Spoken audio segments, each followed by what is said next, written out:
কোনো ফেডারেশনের পদের জন্য নয়, রাজনীতিমুক্ত আর সক্রিয় ক্রীড়াঙ্গন গড়ার লক্ষ্যে সংস্কার দাবিতে সরব সাবেক ফুটবল অধিনায়ক আমিনুল হক। ফুটবল ফেডারেশন, ক্রিকেট বোর্ড সহ সব ফেডারেশনে জোর করে নয়, নিয়ম মেনে পরিবর্তন দাবি করেছেন। দুর্নীতিগ্রস্তরা পদ ছেড়ে দিলেও তাদের বিচার চান আমিনুল।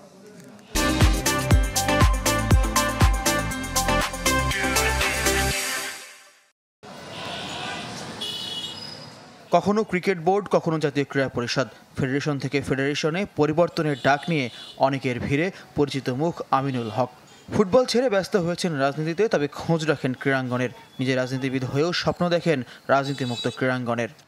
প্রত্যেকটি ফেডারেশনেই যাতে আমরা সংস্কার করে যারা মাঠের ক্রীড়া সংগঠক, নির্দলীয়, কোনো দলের পক্ষে রিপ্রেজেন্ট করে না, বাট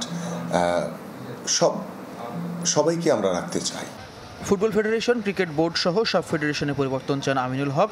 নিজের ক্রীড়াবিদ হয়, ধারণা আছে ফিফা আইসিসির নিয়ন্ত্রণ নিয়ে, তাই জোর করে নয়, নিয়ম মেনে চান সংস্কার, সঙ্গে অনিয়ম দুর্নীতিতে জড়িতদের বিচার। আমরা কোনো দুর্নীতিগ্রস্ত ব্যক্তিদেরকে দেখতে চাই না। আমরা কোনো দুর্নীতিগ্রস্ত মানুষ তারা দুর্নীতি করে পার পেয়ে যাবে, তাহলে ভবিষ্যতে অনেকেই দুর্নীতি করার সুযোগ পাবে। যেটা নিয়ম অনুসারে যদি একটা অ্যাডহক কমিটি করে দিয়ে সেই কমিটির আন্ডারে হয়তো আমরা যে পরবর্তী যে ক্রিকেট বোর্ডের নির্বাচন কিংবা আমাদের বাংলাদেশ ফুটবল ফেডারেশনের যে নির্বাচন, সেটা নিয়মতান্ত্রিকভাবেই হবে। এমন দিনের আশায় আমিনুল, যখন কিশোর তরুণরা স্বপ্ন দেখবে খেলোয়াড় হওয়ার। প্রত্যেকটি বাবা মা চায় যে আমার সন্তান ডাক্তার হবে, ইঞ্জিনিয়ার হবে, বড় ব্যবসায়ী হবে। কেউ কিন্তু চায় না যে না আমার সন্তান ক্রীড়াবিদ হবে।